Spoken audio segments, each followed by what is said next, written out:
à tous. Bonsoir, Monsieur Koura. Donc, ce soir, nous allons parler surtout des riches et également des mouvements des abeilles par rapport à la ruche. Donc, nous saluons Monsieur Koura, nous saluons tous nos auditeurs à l'intérieur du Mali comme à l'extérieur. Nous saluons Marina Mendez, nous saluons Pauline du côté du Canada, et nous saluons tous ceux qui contribuent dans la réalisation de cette émission. Nous vous remercions tous. Nous saluons également M. Dambélé Etienne du côté du Ghana.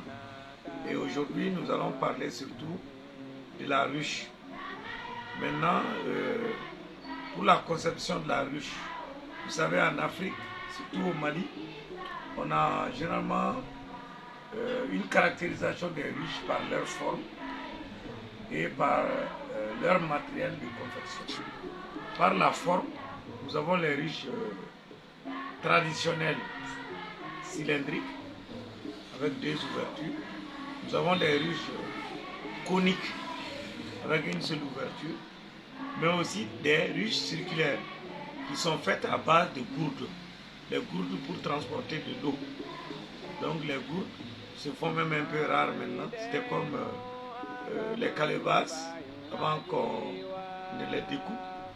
Donc on enlevait un peu le flot qui est à l'intérieur et généralement on nettoie et on transporte de l'eau avec cela. Donc c'est ça qu'on appelle communément les gourdes.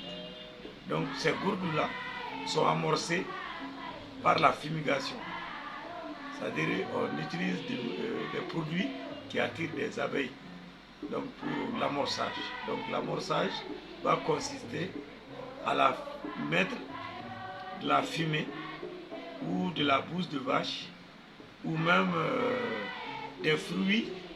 Voilà. Mais c'est le réticulatum ou le Goinia réticulatum ou le Biostigma réticulatum qui est utilisé quand même. Mais on peut ajouter souvent des écorces de Parkia biglobosa, de néré. Les écorces de néré aussi sont utilisées. Et aussi il y a des herbacées.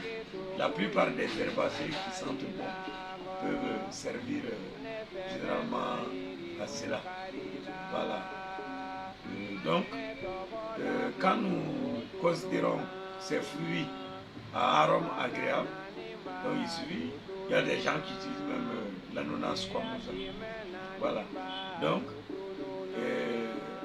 ou même des fruits de liane, l'Anolphia sénégalensis, le zaba. C'est-à-dire les fruits de zaba, quand il devient sec, il sent bon quand on le brûle. Donc il y a certains qui utilisent le fruit de zaba. Donc, ça c'est les ruches traditionnelles. Maintenant, si on prend la ruche kenyane, qui est faite généralement avec du bois blanc, bois samba, nous avons la partie interne qui est la ruchée. Donc tout ce qui est dans la ruchée sont contenus. On parle de ruchée avec accent aigu. Mais le ruchée, cette fois-ci au masculin, c'est l'espace dans lequel on place, les ruches sont placées. Donc ça c'est le second aspect. Maintenant quand on évolue un peu sur comment je dirais la ruche toujours, le plan de la ruche est que avec la kenyane, il y a un angle d'inclinaison et qui est respecté même dans les ruches traditionnelles. Mais comme dans les ruches traditionnelles, l'intérieur, pour l'amortissement de la chaleur, le principe, les œufs d'abeilles et les larves d'abeilles évoluent entre 34 et 36 degrés. Il ne doit pas faire trop chaud, il ne doit pas faire trop froid à l'intérieur d'une ruche. C'est comme un incubateur. Donc, le couvain évolue comme dans le système de l'incubation. Ça, c'est un peu à l'intérieur de la ruche. Donc, on utilise soit des contreplaqués dans les ruches modernes ou de la bouse de vache séchée disons de la bouse de vache, qu'on pétrit avec de l'argile, donc qu'on enduit à l'intérieur de la ruche pour diminuer quand même la chaleur. Donc ça c'est un peu à l'intérieur. Après on fait la fumigation, donc pour attirer les abeilles. Maintenant pourquoi les abeilles quittent la ruche? Les cas de désertion sont provoqués généralement soit par des récoltes sévères, c'est-à-dire on a tout récolté, on n'a pas laissé de produits pour les abeilles, donc c'est comme un pillage. Donc les abeilles se disent qu'elles sont en danger dans le milieu où elles sont. Soit c'est la présence de certains ennemis qui peut provoquer la désertion ou des attaques de certains ennemis qui puissent faire que les abeilles quittent carrément la ruche. Donc les cas de désertion peuvent être provoqués aussi, c'est-à-dire le départ total de la colonie par les margouillats ou des écureuils ou même des hérissons qui sont considérés comme des ennemis des abeilles généralement dans les pays africains. La plupart, les hérissons surtout. Voilà. Mais en Europe, nous avons des oiseaux généralement qui sont plus cités.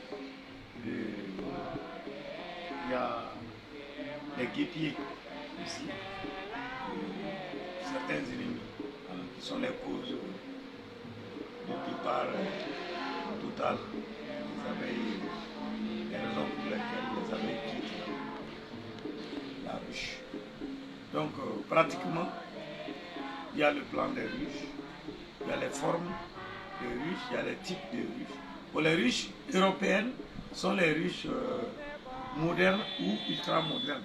Nous avons la Dadan, qui est celle de la France, et généralement dans la plupart des pays européens, et celle qui est en Amérique, qui est la Warnotte. Donc ça, c'est l'invention de Charles Dadan pour la Dadan-Blatt et de la Langstroth, ruche américaine,